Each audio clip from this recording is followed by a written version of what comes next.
and everything. Judgment free. Yeah. Yeah, it really is. It's like a safe zone. It is. It's really crazy because like I know we're beyond the days of like going through people's phones and people going through our phones. I feel like that just isn't a thing when you're in your 40s. Okay. Right? Like going through a boyfriend's phone? Yeah. Okay. So Yeah. like, but if they were smart, they wouldn't be like looking for guys in the phone. They'd go straight to the group chat, Well, that's where the all girls chat. But take note for people in their 20s wanting to go through someone's phone. Yeah, go for their group chats. Go for the guys' group chats. Go for the girl. Just go for the group chat. Yeah. No one is really talking in a solo session. Yeah, or like you're not really gonna find anything. You want to know everything.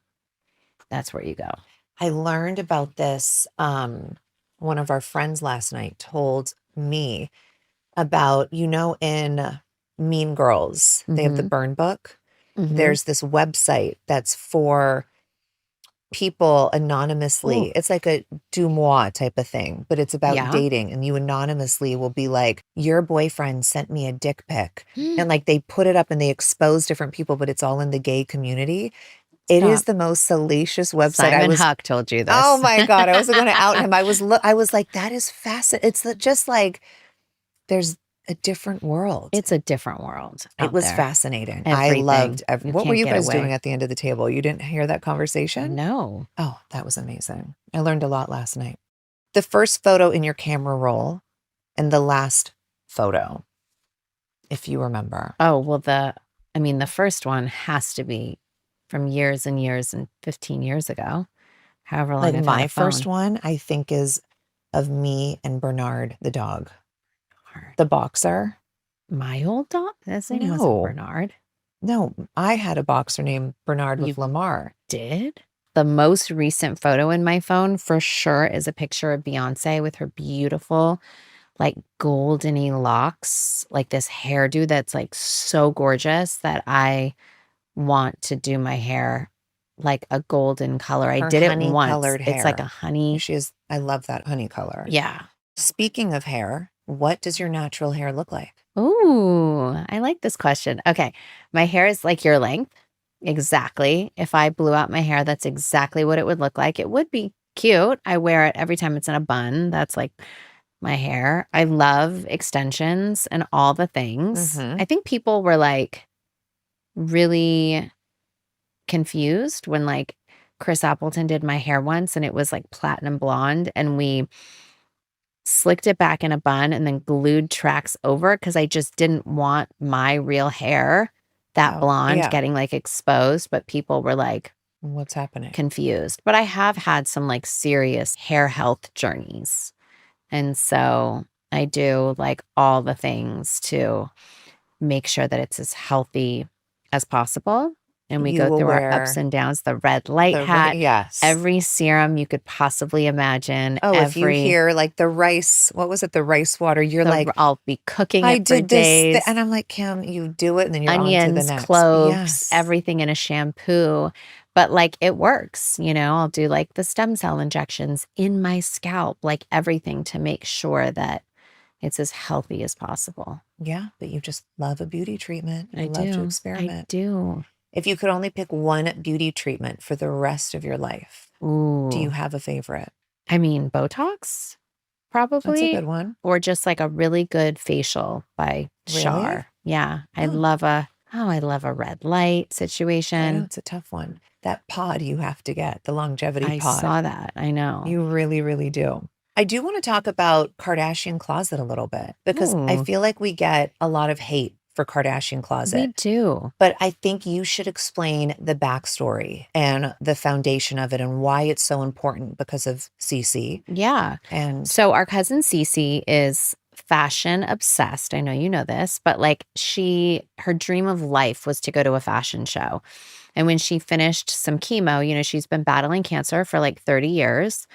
And sometimes it gets really, really bad. And so she can't, it's in her lymph nodes. So she can't probably work as regular. And she loves fashion. She would want a job in fashion. So she would always ask us, like, what do you guys do with your stuff when you're finished wearing it? Like, can I start a site? And we'll start, I don't know if you remember, but Courtney and maybe you were going to open up a store before Dash called Poor Little Rich Girl. Mm-hmm. We trademarked it.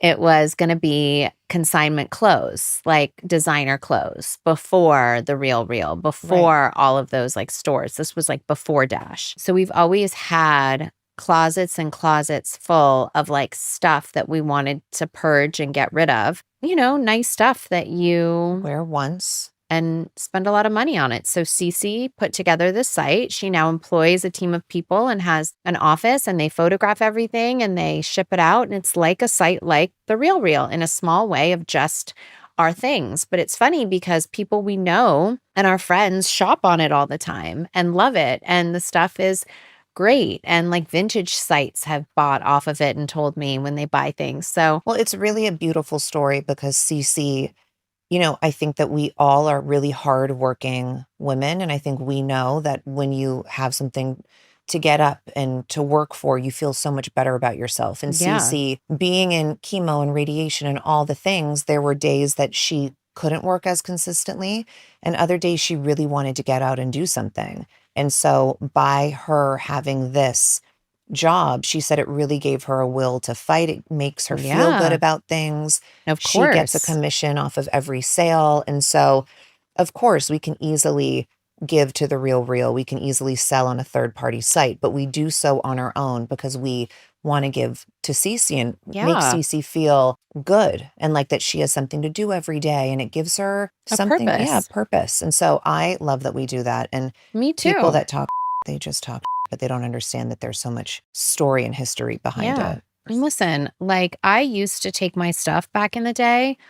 I didn't have the money. So like if I wanted to buy new things, I would have to sell You things. did eBay. Yeah. And I used to sell everything on eBay. And that's kind of how I feel like, we're still on budgets. We still like have things that we try to be responsible with. And so like if I sell some things and make a certain amount, then I can, buy with that. I still budget my life out and love living like that. Let's talk about our parenting styles. Yeah. Where do you think you and I are alike, and where do you think we're different? I think you're really strict, and I love that. And you're very structured. I don't think you're strict, actually. That's the wrong word. I think you're just very scheduled and micromanaged Thank you. to the moment. I agree with that. So I actually think you're lenient. I think your kids are a little too young for you to feel what it's like when one of them wants to be extremely expressive in a different way than you would.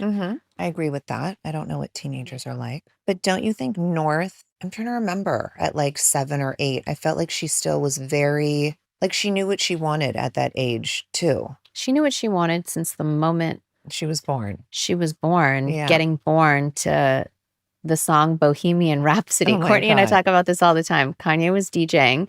So he put on Bohemian Rhapsody for the moment she came out. And isn't it so her?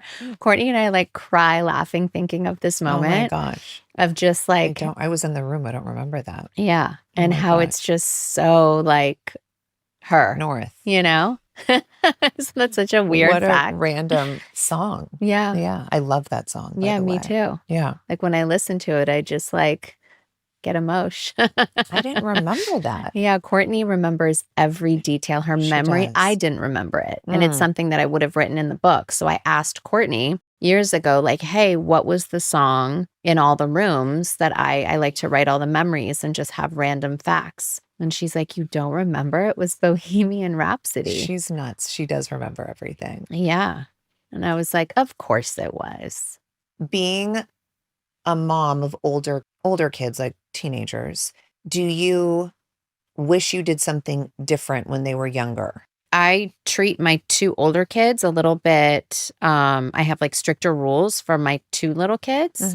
And so my 2 older kids have devices. My 2 little kids don't. It's interesting. Your first 2 kids, they're like growing up with you. We're Right. figuring it all out together. And then you learn and you realize you want to maybe do things differently. And luckily I have, Cheyenne Psalm that like I could try that with. And like that's really worked for us. But like maybe at this age, the other kids had a phone. So it's like a little bit unfair, but it's the rules. And They don't know the difference, though. I'm stricter now, They but don't know that Saint and North had a phone at that age. exactly. Well, they tell them. Well, but They know. that's their word versus and be like, No, you know what? totally. Prove it. But it's I wouldn't like change anything. I think like I have such a great relationship with my kids. They love me, they respect me, they're great. Every kid has, phases and have these growing moments and learning moments. And we've gotten through all of that. And we're like, I just love how they just grow and evolve.